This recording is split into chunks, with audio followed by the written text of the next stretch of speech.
जज हैं, मंत्री हैं, पत्रकार हैं, प्रोफेसर्स हैं, तमाम मीडिया के लोग भी हैं। तो ये देखिए, ये सामने है एक शख्स है मेरे साथ जो ईवीएम का डेमो दिखाएंगे, लाइव डेमो दिखाएंगे वो।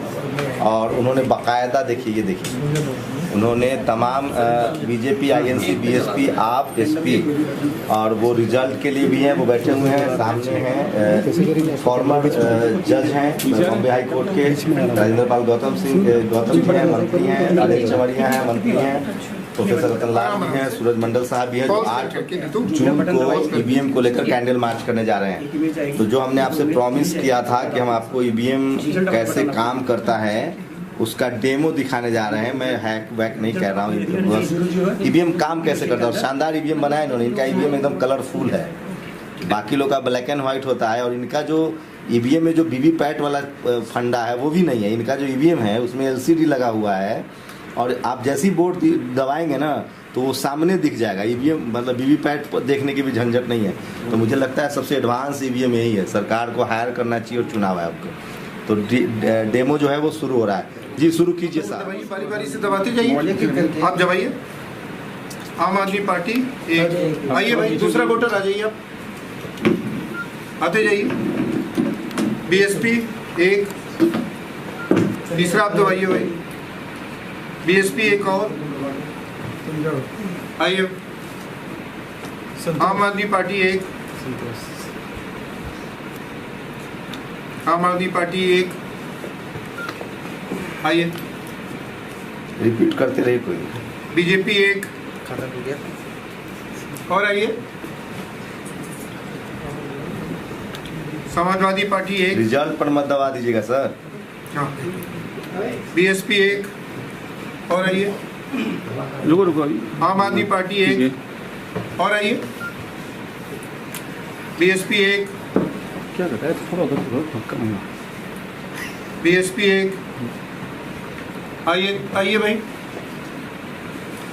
आईएनसी कांग्रेस एक, खाता खुला, आइए। बीएसपी एक और आइए। आम आदमी पार्टी एक और आइए। ठीक है। बीएसपी एक, ठीक है, एक और आइए, एक और आइए, आ जाइए। 3000 क्षमता है इसकी वोटिंग मशीन की। ठीक है, बहुत क्षमता। 3000 की कैपेसिटी है। हाँ। आ जाइए आप यहाँ, दवाइए आप, दवाइए। बीएसपी एक और किसी को वोट दीजिए, अभी समय है, चलिए। बीएसपी एक और दवाइए। बीजेपी को एक और वोट मिला, और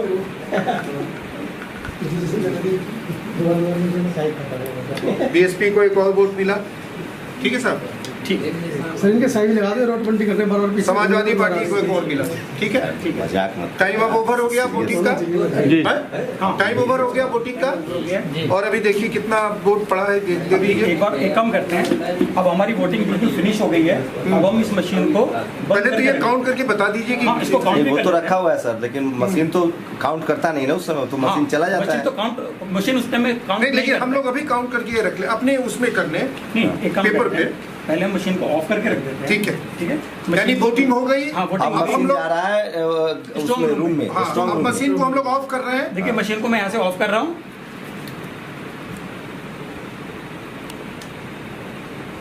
मशीन ऑफ हो गई। अब मैं इसकी बैटरी भी निकालूंगा। इसकी बैटरी भी निकाल रहे हैं, पूरी तरह से ऑफ कर रहे हैं इसको। निकालिए। मैंने इसकी बैटरी भी निकाल दी है। बैटरी भी निकाल दी। अभी ये स्ट्रॉन्ग रूम में जा रही है। जाने के लिए बिल्कुल तैयार। अब स्ट्रॉन्ग रूम में इसको ले गए, स्ट्रॉन्ग रूम में चला गया। अब हम वीवीपैट की पर्ची को गिन लेंगे। हाँ, वीवीपैट की पर्ची को गिन लीजिए। ये दो, हाँ, 1 हाँ, 1 2 3 4 5 6 7 8 9 10 10, ये 6 ये और 2। ठीक है, ये हमारा रिजल्ट जो एक्चुअल ठीक है, रिजल्ट है। ठीक है। तो ठीक है, अब हमारा जो है टोटल वोट पड़े। अच्छा, टोटल वोट देख लेते हैं। 2 3 13 19 2 21 टोटल 21 वोट पड़े हैं, और टोटल 21 वोट में इन पार्टियों को मिला है। ठीक। एक नोटा रखते तो और अच्छा होता। चलिए सर, ठीक है। हाँ, तो ठीक है, आज काउंटिंग वाला डे है। हाँ, तो ये जो प्रिसाइडिंग ऑफिसर या जो भी काउंटिंग ऑफिसर होते हैं वहाँ पे, वो मशीन को दोबारा स्टार्ट करते हैं। तो हमें इसमें बैटरी दोबारा लगा, बैटरी वहाँ नया लगाया जाता है या बैटरी वाला बैटरी रहता है? बैटरी उसमें इनबिल्ड लगी हुई होती है। बैटरी पहले बैटरी इनबिल्ड होती है। कितनी लाइफ होती होगी उस बैटरी की? क्योंकि बैटरी वाला भी सवाल आया था कि हाँ कुछ बैटरी 90%, 1.5 महीना बाद भी बैटरी 99% चार्ज। हाँ 90 और 99% चार्जिंग। ऐसा बैटरी तो मोबाइल फोन में लगाओ। हाँ ठीक है, तो अभी हमने पावर ऑन कर दिया है। मशीन बूट हो रही है, बूट होने में थोड़ा टाइम लगा होती है।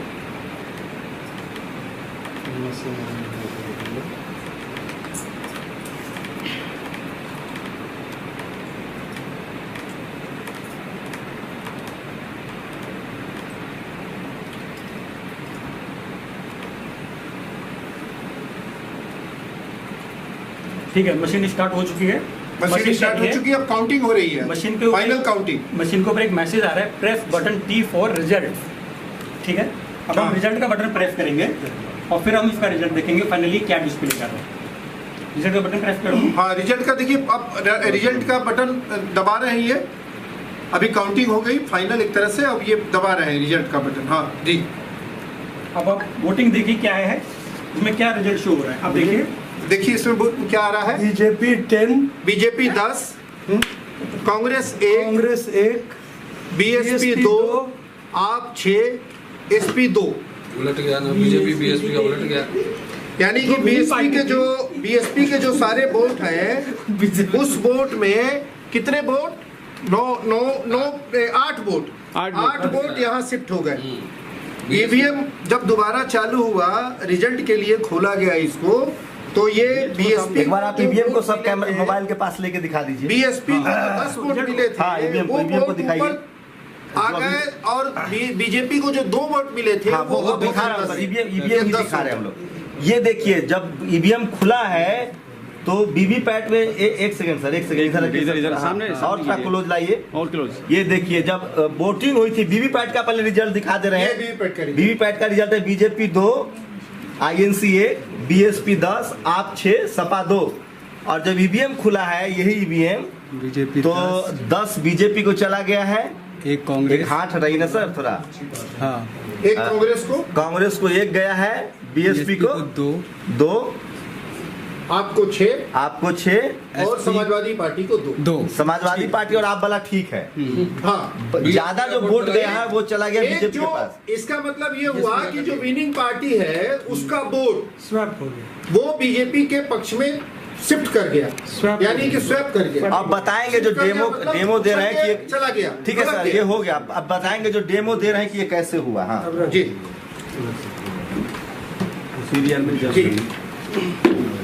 अब ये बताइए चमत्कार हुआ कैसे? बताते हैं सर। एक्चुअली जैसे जैसे टेक्नोलॉजी एडवांस हो रही है और वैसे वैसे टेक्नोलॉजी का दुरुपयोग होने के चांसेस भी बढ़ रहे हैं। अगर टेक्नोलॉजी एक अच्छी चीज़ के लिए बनी है तो उसका दुरुपयोग इतनी बुरी तरीके से हो सकता है कि वो डिस्ट्रक्टिव हो सकता है। जैसे फॉर एग्जांपल, अगर हम परमाणु ऊर्जा का देखें, अगर हम परमाणु ऊर्जा को यूज करें तो उसका एटम बम भी बन सकता है और उसका पावर न्यूक्लियर रिएक्टर भी बन सकता है। तो जैसे जैसे टेक्नोलॉजी एडवांस होती जा रही है, वैसे वैसे इस टेक्नोलॉजी के अंदर तो फ्रॉड के जो चांसेस हैं वो इतने ज़्यादा सीवियर और इतने ज़्यादा खतरनाक है कि आम आदमी उसको नहीं पहचान पाएगा किसी भी कंडीशन में। इलेक्शन कमीशन जो कहता है कि उनकी जो मशीन है कि वो मशीन हैक नहीं हो सकती, कहने मात्र से ये चीज़ प्रूव नहीं हो सकती है कि अगर कोई व्यक्ति कोई व्यक्ति विशेष या कोई संगठन कोई ये बोल सकता है कि इलेक्ट्रॉनिक की जो चीज़ है वो बायस्ड तरीके से काम नहीं कर सकती, ये बात कथन बिल्कुल सत्य नहीं है। अगर हम इलेक्ट्रॉनिक्स और टेक्नोलॉजी की बात करते हैं, वो बात वो बिल्कुल अवैज्ञानिक है। क्योंकि जो इलेक्ट्रॉनिक्स का जो डिवाइस होता है, उसके अंदर जो कंपोनेंट्स होते हैं, हम उसको किसी भी तरीके से सॉफ्टवेयर के थ्रू या फिर हार्ड कोड करके हम उसको किसी भी तरीके से अपने मन मर्जी के अकॉर्डिंग उससे काम करा सकते हैं। वही काम मैंने छोटी सी मशीन के अंदर किया। एक्चुअली मैं वैज्ञानिक हूँ, मेरे को इलेक्शन वगैरह से कोई लेना देना नहीं है, लेकिन जब इलेक्शन के अंदर जब टेक्नोलॉजी घुस गई है तो हम लोगों के भी कान खड़े हो गए कि भाई जब इलेक्शन में टेक्नोलॉजी घुस गई है और टेक्नोलॉजी का इस तरीके से दुरुपयोग हो सकता है, मैं ये नहीं कह रहा हूँ कि दुरुपयोग हुआ है, लेकिन दुरुपयोग होने के पूरे चांसेस होते हैं। इलेक्शन कमीशन कहता है कि जो उनकी वोटिंग मशीन है उसके अंदर RTC होता है। RTC का मतलब होता है रियल टाइम क्लॉक। जो रियल टाइम क्लॉक होता है वो मशीन के अंदर एक क्लॉक चलती रहती है, जो आपके मोबाइल फ़ोन में जो टाइम आता है वो बिल्कुल सेम टाइम हमारे इस वोटिंग मशीन के अंदर भी चलता रहता है। इससे मशीन ये डिसीजन ले सकती है कि कब तो मॉक टेस्ट हो रहा है और कब फाइनल वोटिंग हो रही है। इस मशीन के अंदर जो लॉजिक चल रहा है वो यही है कि पहले इस मशीन को पता हो जाता है कि अभी वोटिंग का टाइम नहीं है, अभी मॉक चल रहा है, मेरे को बिल्कुल ठीक काम करना है, तो मशीन आपको बिल्कुल ठीक काम करके दिखाएगी। अगर आप इसके ऊपर 10 मॉक करा दीजिए, 50 मॉक करा दीजिए, वो बिल्कुल ठीक आपको रिजल्ट दिखाएगी। और जैसा हम बटन दबा रहे थे तो वोटर को दिख रहा था कि उसका वोट बिल्कुल सही दिशा पे जा रहा है, क्योंकि हम जिस पार्टी का बटन दबा रहे थे वही पार्टी का इसमें वोटिंग जो डिस्प्ले दिख रहा था वो दिख रहा था। और जब हमने मॉक का रिजल्ट देखा वो भी बिल्कुल ठीक आ रहा था। लेकिन जब हमने फाइनल वोटिंग की और फाइनल वोटिंग करने के बाद मशीन को पावर ऑफ करके रख दिया, इसकी बैटरी भी निकाल के रख दी, और उसके बाद जो, क्योंकि सर देखिए इसमें क्या है, किसी भी इलेक्ट्रॉनिक मशीन को टेस्ट करने के लिए हम उसके आउटपुट को इनपुट से वेरीफाई करते हैं। किसी भी मशीन को अगर टेस्ट करना हो तो उसके आउटपुट को उसके इनपुट से वेरीफाई करते हैं। लेकिन इलेक्शन में क्या होता है कि हम सिर्फ आउटपुट देखते हैं, इनपुट नहीं देखते। इनपुट गोपनीय होता है, इनपुट गोपनीय होता है। जो भी मतदाता होता है वो अपना इनपुट देता है। इनपुट क्या होता है मशीन में? इनपुट होता है बटन दबाना, मशीन का बटन दबाना इनपुट है, और जो आउटपुट होगा वो होता है ये हमारा रिजल्ट दिखना डिस्प्ले पे, वो आउटपुट होता है। दुर्भाग्यवश जो हमारा मतदान जो होता है उसमें हम सिर्फ आउटपुट देखते हैं, इनपुट को कोई नहीं देख सकता, क्योंकि वो गोपनीय होता है। और गोपनीय होने के कारण हम इसको किसी भी एंगल से वेरीफाई नहीं कर पाएंगे। इसको वेरीफाई कब कर सकते हैं? जब हमने इसका डेमो लिया और हमने इस डेमो को हमने सबके सामने देखा कि इस बंदे ने किसको वोट दिया है, इन महाशय ने किसको वोट दिया है, तो वो हमने इसको पेपर पे नोट कर लिया। क्योंकि अब हम ये जो भी आउटकम आ रहा था, जो भी बटन दबा रहा था, वो भी हमने इसको नोट किया। नोट करने के बाद फिर हमने इस मशीन को बंद किया। बंद करने के बाद जब हम काउंटिंग वाली डे पे मशीन को दोबारा ऑन किया, रिजल्ट देखा तो रिजल्ट बहुत ही चौंकाने वाला था। मशीन को कैसे पता चला कि भाई आज काउंटिंग का डे है? आप जब इस सर्किट में देखेंगे, सर देखिए ये मशीन जो मैंने टेक्नोलॉजी बनाई है, एक छोटे से गांव में मैंने बैठ के बनाया और मैंने इसको 10 या 15 दिन में बैठ के बना दिया था। जहां पर इलेक्शन कमीशन में जहां पर भी ये टेक्नोलॉजी डेवलप होती है, वहां पर पूरी इंजीनियर्स की पूरी टीम लगी हुई होती है, एक से एक धांसू वहां पर इंजीनियर्स होते हैं, और वहां पे मशीन का जो एल्गोरिथम होता है, क्योंकि जो सॉफ्टवेयर जो होता है एक तरह की कथा होती है। कंप्यूटर भाषा में जो सॉफ्टवेयर होता है एक तरह की कथा होती है कि भाई ये बटन दबाएगा, रिजल्ट कहां पर जाएगा, रिजल्ट जाने के बाद जब वो फाइनल में जब रिजल्ट देखेगा तो पहले वो डेट भी चेक कर लेगा। कोडिंग बोलते हैं जिसको सॉफ्टवेयर की कोडिंग बोलते हैं। और जो कोडिंग जो होती है वो कंप्यूटर भाषा में काफी सारी कोडिंग की लैंग्वेजेस होती हैं, जैसे जावा होती है, सी होती है, .NET होती है, काफी सारी कंप्यूटर लैंग्वेज होती है। दुर्भाग्य बस हमारा जो मतदाता है वो टेक्नोलॉजी का टी भी नहीं जानता, हमारा वोटर बिल्कुल नहीं जानता। हमारा जो वोटर होता है उसको खाली इस बात से मतलब होता है कि मैंने बटन दबाया, भाई पर्ची दिख गया, मेरा वोट बिल्कुल ठीक दिखा, पे चला गया। लेकिन फाइनली वो वोट कहां पर जाके स्टोर होता है मेमोरी के अंदर, उसको वो कोई नहीं देख सकता। और दूसरी बड़ी बात, ये जो इलेक्ट्रिक वोटिंग मशीन होती है, जो इसका डेटा होता है वो डिजिटल डेटा होता है, आप उसको वेरीफाई काउंट नहीं कर सकते हो, that is not a physical object. लेकिन जो बैलेट पेपर होता है that is a physical object, you can count that paper so many times and the result will be same. अगर आपने उस मत पेटी को 1000 बार भी आप उसके पर्चियों को गिनोगे तो 1000 बार भी अगर उसमें 800 वोट डला हुआ है तो उसमें 800 ही शो करेगा। लेकिन जो ये इलेक्ट्रॉनिक जो सिस्टम है, इसका जो डेटा होता है वो बाइनरी फॉर्म में होता है। आम आदमी तो बात छोड़ो, उसमें जो इंजीनियर होता है वो भी नहीं गिन पाएगा, क्योंकि जो डेटा होता है वो बाइनरी फॉर्म में होता है। बाइनरी फॉर्म में खाली उसको कंप्यूटर ही रीड कर सकता है, आम आदमी या इंजीनियर भी उसको रीड नहीं कर पाएगा। ठीक है। दूसरी बात, अब मैंने आपको बताया था कि ये जो इलेक्ट्रॉनिक्स जो सर्किट है इसमें एक RTC मॉड्यूल होता है जो सबसे खतरनाक है। वही बताता है कि कौन सा है वो, कौन सा? देखिए ये मशीन में एक छोटी सी चिप लगी हुई है, हाँ। इसके अंदर क्लॉक चलती रहती है, हाँ। और इसके अंदर खुद इनबिल्ट इसकी खुद की बैटरी होती है। अच्छा। अगर मैं इस बैटरी को निकाल भी देता हूं तो आप इसमें देखिए एक छोटा सा सेल लगा हुआ है, छोटा सा सेल लगा हुआ है। ये जो RTC मॉड्यूल होता है ये सभी डेस्कटॉप में होता है, सभी जितने भी इलेक्ट्रॉनिक डिवाइस जो तारीख पे रियल टाइम में काम करते हैं उसमें सभी पे लगा हुआ होता है। तो बस ये छोटा सा लॉजिक वाला मैंने जो बनाया, ये प्रूव करने के लिए कि भाई जो इलेक्ट्रॉनिक्स है, ये जो सॉफ्टवेयर का जो, ये भी एक तरह का इलेक्ट्रॉनिक्स का यंत्र है, हम इसको जैसे प्रोग्राम कर देंगे ये वैसे काम करेगा। यानी कि आपके ऊपर डिपेंड करता है कि आप कैसा रिजल्ट चाहते हैं, Yes. वैसा इसको बना सकते हैं। बड़ी आसानी से बना सकते है मतलब जैसा हम रिजल्ट चाहेंगे वैसा इसको बना सकते हैं। हैं। हम ये भी चाह सकते हैं कि भाई मुझको उस वाले इलाके से हारना है, हाँ, वो भी बना सकते हैं। वो भी बना सकते हैं। हाँ, वाह। नंबर 2 यानी जीतने का भी बना सकते हो, हारने का भी बना नंबर सकते 2 हो। कौन आएगा ये नंबर भी वो भी बना सकते हैं। और नंबर 1 मेरे किसको पास आना है, नंबर नंबर 2 2 किसको आना है। बल्कि अगर मैं इसके एडवांस लेवल में जाऊं तो मैं 100 मीटर दूर बैठ के अपने मोबाइल पे ये देख सकता हूं रियल टाइम में कि एक पार्टी को कितने वोट डल रहे हैं। और ये भी हो सकता है कि जैसे मान लीजिए कि 540 लोकसभा की सीट है जी। तो हमने कहा कि सोचा कि 400 में ही यही मशीन का जो काम है, जी, जी। ये 400 में ही 400 इलाके में ही करते हैं, क्षेत्र में ही करते हैं। ठीक है। 140 में हम ईमानदार दिखने की कोशिश करते हैं Yes. कि वहाँ वोटिंग बहुत फेयर हुई है, ऐसा भी हो सकता है। सर देखिए सर, ये पॉलिटिकल क्वेश्चन है, इस पे मैं कोई कमेंट नहीं करूंगा। मैं सिर्फ I will only answer the technical question. हाँ हाँ, आप टेक्निकली कुछ भी पूछिए, वो नहीं, रणनीति क्या मतलब होती ये- है। ये- सर ये जो ईवीएम आपने बनाई है और जो ईवीएम से मतदान होता है इनमें सेम सिमिलर रहेगा? नहीं, ये अभी आपने इसमें बीजेपी को जिता रखा है, जो आपने ईवीएम बना रखा एक्चुअली है। क्या है कि अभी मैं किसी भी पार्टी को इसमें जिता सकते हैं, जरूरी नहीं बीजेपी को ही। अभी यहाँ पे काफी लोगों ने बोला कि सर बीजेपी जीती है तो हम बीजेपी को ही जीतना पसंद करेंगे, हाँ। इसलिए इसमें जो कोडिंग हुई है वो बीजेपी के लिए कर अब दी है। कितना देर में कोडिंग बदल के आप बीएसपी को जिता देंगे इस ईवीएम? 5 मिनट में। 5 मिनट अभी करेंगे, मिनट जीत जाएगी लगेगा। एक ही बीएसपी। सवाल है कि ये जो मशीन है, 5 मिनट में बीजेपी के पास को जीता। इनके पास लाखों मशीन है, जी जी तो ये मैन्युफैक्चर करते समय ये एडजस्ट करते हैं। सर मैं आपको बताते हैं, जब ये मशीन कहीं जो OEM जो इनके OEM है, ओरिजिनल इक्विपमेंट मैन्युफैक्चरर, वो BL एंड CEIL एक कंपनी, ECIL कोई कंपनी है, वो को बनाती है। तो वहां से जो बन के आती है वो बात ठीक है, उन्होंने हार्डवेयर बना के दे दिए, लेकिन जो हमारा इलेक्शन कमीशन है उनकी भी एक एक्सपर्ट कमेटी होती है, टेक्निकल एक्सपर्ट कमेटी। जो हमारा इलेक्शन कमीशन है उसके पास भी एक टेक्निकल एक्सपर्ट कमेटी होती है, और जो हमारा जो OEM जिससे मशीन बन के आ रही है वो उनके ही गाइडेंस में काम करके इसका सॉफ्टवेयर डेवलप करते हैं।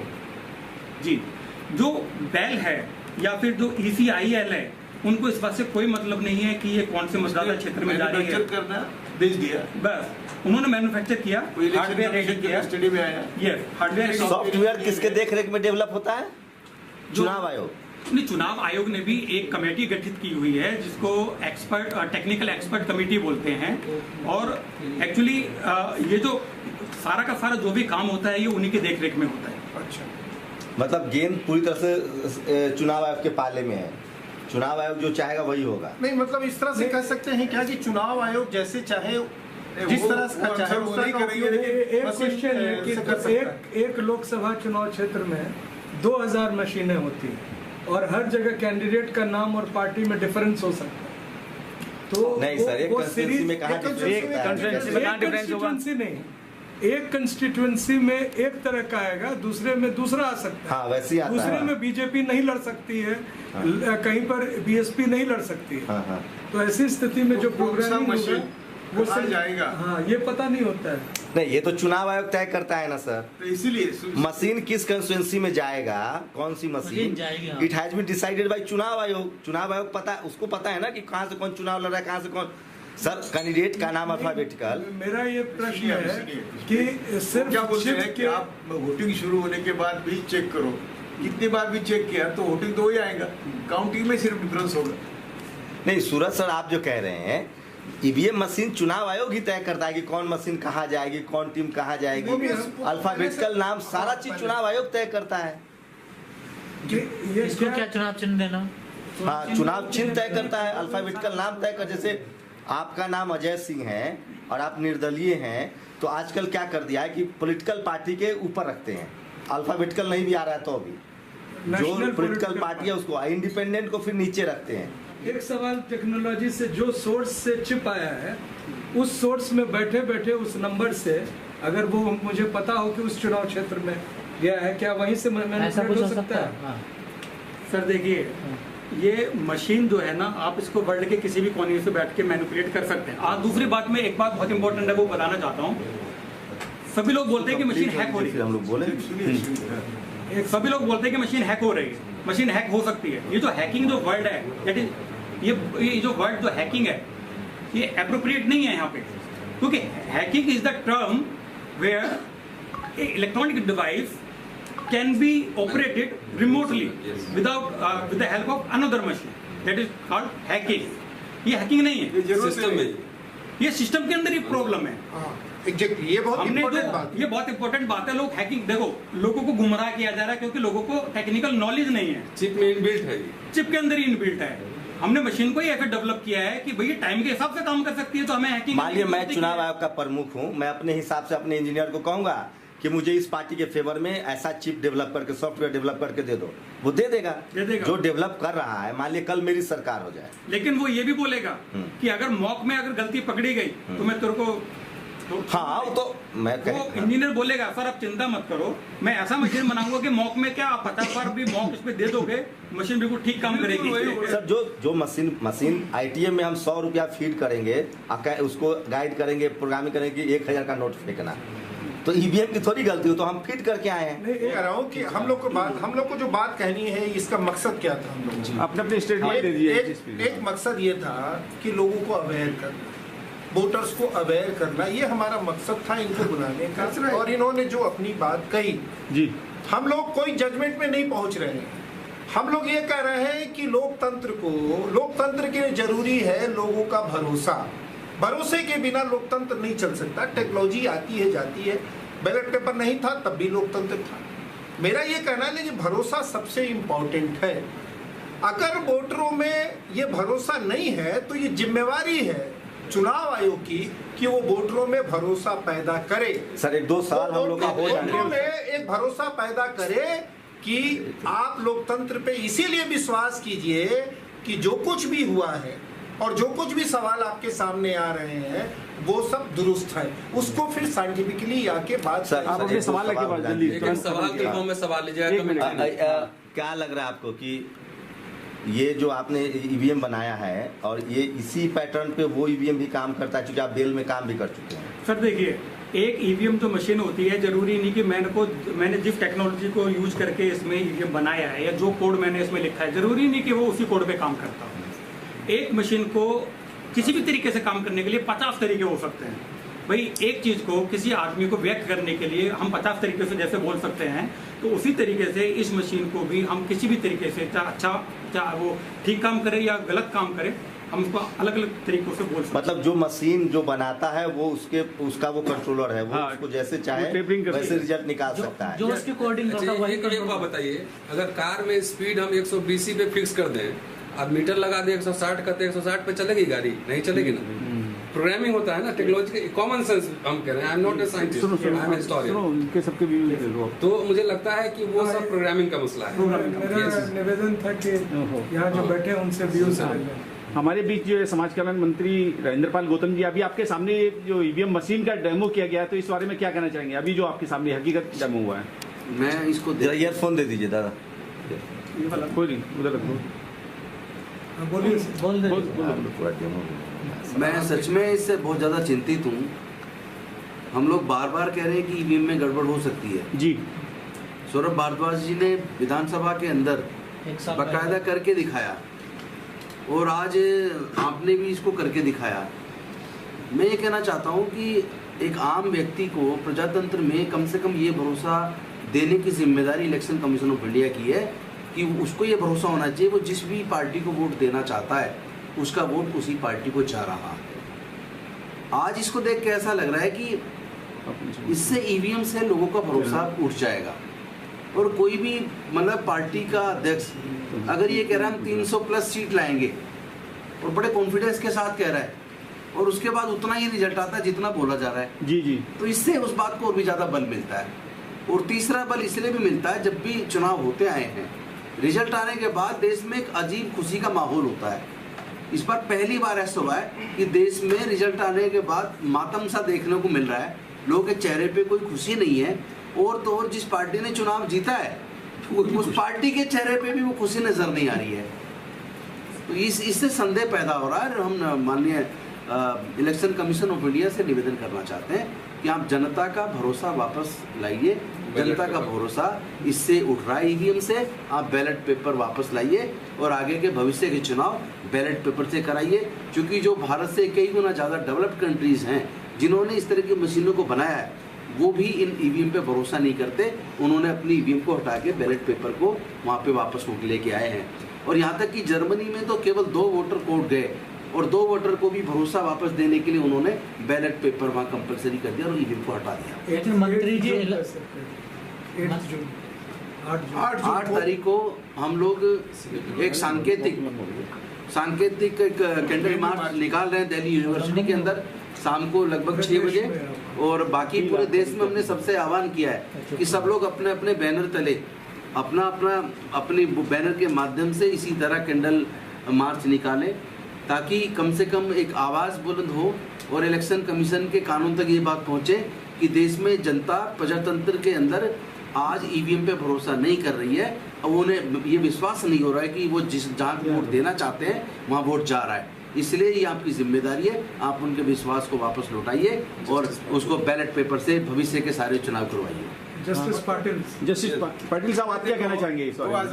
2010 में ये तो सर अभी करंट अफेयर्स की बात करें, यही बोल रहा हूँ कि ये मशीन मैनेज होता है, इसकी खोज 2010 से मोदी कर रहे हैं। उन्होंने अनुपम सराफ और नलपत उनको एडवाइजर करके बुलाया था और उन्होंने खुद लिखा है कि हम गए, हमने बताया जैसा आपने अभी बताया वैसा उन्होंने बताया। वो तो सराफ मुझे मेरे सामने आपका आधार कार्ड भी बदल सकता है, बदल देता है हमको पुणे में। वो गए थे, उन्होंने सलाह लिया, यानी मालूम हुआ कि पानी मैनेज होता है।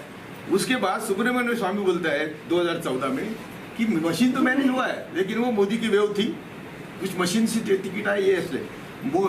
सुब्रमण्यम स्वामी और मैं खुद भी पिटिशनर था सुप्रीम कोर्ट में, मैंने भी पिटिशन किया था सुप्रीम कोर्ट। सुब्रमण्यम स्वामी का अलग था, मेरा अलग था। और तब सुप्रीम कोर्ट ने खुद ऑब्जर्व किया है कि ये पिटिशन, ये मशीन रिलायबल नहीं है and therefore it should be verified. वो जो वोट करता है उसको मालूम होना चाहिए कि हम किसको वोट दिया, इसलिए वो वीवीपीएटी की तरतूद करने को सुप्रीम कोर्ट ने ऑर्डर दिया था। इलेक्शन कमीशन ने खुद प्राइम मिनिस्टर को लिखने के बावजूद भी इसके लिए पैसे नहीं मिले। बाद में जब मिले तो अभी आप देख रहे हैं कि नाम भी आता है तो भी वोट दूसरे को जाता है। और ये मध्य प्रदेश के एक कलेक्टर ने दिखाया था टीवी पर कि देखो वीवीपैट भी है, वीवीपैट बटन दबाया, वीवीपैट आ गया, वो दूसरे का आता है। ये नहीं, दूसरे वीवीपैट अपने हाथ में है, उसका बीजेपी को वोट गया, लेकिन जाता है दूसरे को। ये दिखाया उधर मध्य प्रदेश में भी। तो इसका मतलब ऐसा है। दूसरी बात, तीसरी बात कि दुनिया में कोई भी ऐसा नहीं कहता कि ईवीएम डिपेंडेबल है।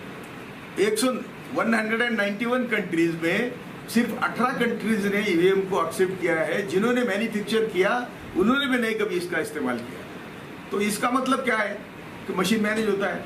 और हम थोड़े आगे जाके कहते हैं कि मैं जस्टिस कृष्णायर और जस्टिस सावंत का शिष्य हूँ। उन्होंने वहाँ जाके इन्वेस्टिगेशन किया था। 5 साल में जितना मोदी ने झूठ किया है, 10 साल में वहाँ और 5 साल में यहाँ, तो ये मशीन जब मैनेज होता है तो मोदी शाह जैसे आदमी मशीन की पूजा करेंगे या मैनेज करेंगे? तो मैनेज तो किया है। इसीलिए हम कहते हैं कि ये इलेक्शन नहीं है, ये फक्त ईवीएम सरकार है, ये चुनी हुई सरकार नहीं है। आपका क्या आंदोलन है इस मशीन से? हम हमने शुरू किया है, आंदोलन शुरू किया हमने 30 मई से 30 मई से, और मुंबई में किया। 8 जून को हम सब देश भर में कैंडल मार्च में भाग लेने वाले हैं। और कल भी मैं ईवीएम के खिलाफ में हरियाणा में जा रहा हूँ। हरियाणा में हमने मीटिंग रखी है कल। मैं देश भर में मीटिंग ले रहा हूँ। ये जो आपका जो कहना है कि हम क्यों कर रहे हैं, हमको मालूम है कि हमारी शत्रु इतना बलाढ्य है, तो भी हमको लड़ना तो हमारा काम है। जब मैंने मोदी चुन के आया तो मैंने लिखा है मेरे फेसबुक पर कि मेरे जैसे संघर्ष करने वाले को ये काम करने की संधि है। हमारा संघर्ष में जीवन है, इसलिए हम काम करते हैं ना, हमको किसी को दिखाना है। तो ये मैंने अमित शाह होम मिनिस्टर होने के बाद भी मैंने लिखा है कि यदि मैं मरा तो होम मिनिस्टर ने मारा। इसका कंक्लूजन एक ही हो सकता है, क्योंकि उन्होंने गुजरात में ऐसे लोग मारे हैं। सोहरावर्दी मारा तो प्रजापति मारा, जितने भी मारे हैं, इशरत जहाँ मारा, इन्होंने हुक्म दे के मारे हैं। एटीएस प्रमुख कहता है ये मुझे घर पे बोलते थे कि इसको मारो उसको मारो। तो मैंने उनको कहा कि मैं मोदी शाह के सर्विस में नहीं हूँ, मैं इंडियन पुलिस सर्विस में हूँ तो आपका मैं मानूंगा नहीं। यहाँ तक इनकी जो जिस हद तक जाने वाले लोग हैं, ये सत्ता पर बैठ के क्या करेंगे? तो मशीन मैनेज हुए, ये हमारा कहना है। इसके पीछे एक इम्पॉर्टेंट पॉइंट है जो हाईलाइट हम करना चाह रहे थे, जिसका प्रोटेस्ट 8 जून को हम लोगों ने रखा है।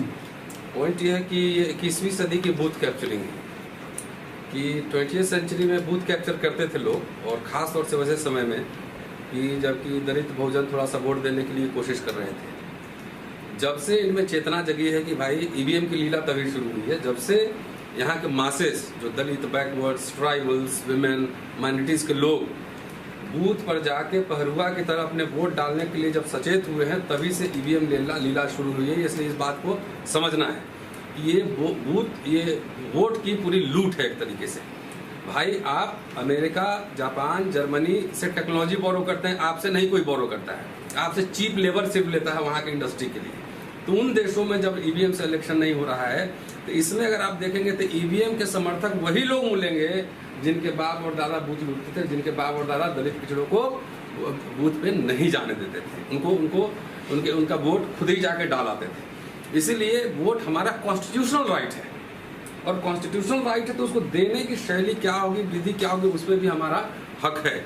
अभी ऐसा नहीं कि ये ईवीएम जो है सिर्फ एक विधि है, पोस्टल बैलेट तो आ ही रहा है ना, पोस्टल बैलेट आ रहा है, तो जब 2 विधि चल रही है तो हमको मान लो कि पूरे देश की आवाम कह रहे हैं कि हमें बैलेट पेपर से देना है वोट, तो इलेक्शन का सुप्रीम कोर्ट भी सुप्रीम नहीं है। सुप्रीम कोर्ट इस देश में अगर सुप्रीम है तो संविधान है, तो संविधान में कहीं प्रावधान था कि ईवीएम से चुनाव होगा, एक आदमी एक वोट सबसे बड़ा अधिकार था।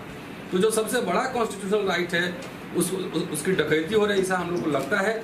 इसलिए इसके खिलाफ संविधान बचाओ संघर्ष समिति 8 जून को आपके माध्यम से देश के तमाम संगठन, इस आंदोलन पे किसी व्यक्ति, किसी संगठन का कॉपीराइट नहीं है। जहां जो है अपने शहर कस्बे के प्रमुख केंद्रों पे जाएं, वहां पे 10 लोग, 20 लोग, 50 लोग, 100 लोग, 500 लोग कैंडल लाइट लेके बैन ईवीएम प्रोटेस्ट वहां दर्ज करें। अपने वोट की सुरक्षा के लिए, अपने वोट की सुरक्षा के लिए ये लड़ाई जरूरी है कि आपका वोट सुरक्षित रहे, जहां चाहे वहां, जहां दे रहे वहां जाए, इसके लिए लड़ाई जरूरी है। और एक बात जान लीजिए कि जिसकी सत्ता होती है वो अपनी सत्ता को बनाए रखने के लिए माध्यम बदलता रहता है, तरीके बदलता रहता है, ये इतिहास बताता है। और हम कह रहे हैं कि भरोसा सबसे जरूरी है लोकतंत्र में, और भरोसा लोकतंत्र में ये भरोसा खो रहा है चुनाव आयोग लोगों का। इसीलिए जरूरी उसकी जिम्मेवारी है चुनाव आयोग की कि वो हमारे भीतर लोकतंत्र के प्रति भरोसा पैदा करे, ये उसकी जिम्मेवारी है। अगर आप चाहते हैं गरीब हर वंचित इंसान की आवाज आप तक पहुंचे तो हमारे चैनल को सब्सक्राइब करें और बेल आइकन का बटन दबाना ना भूलें। देखते रहिए बहुजन न्यूज।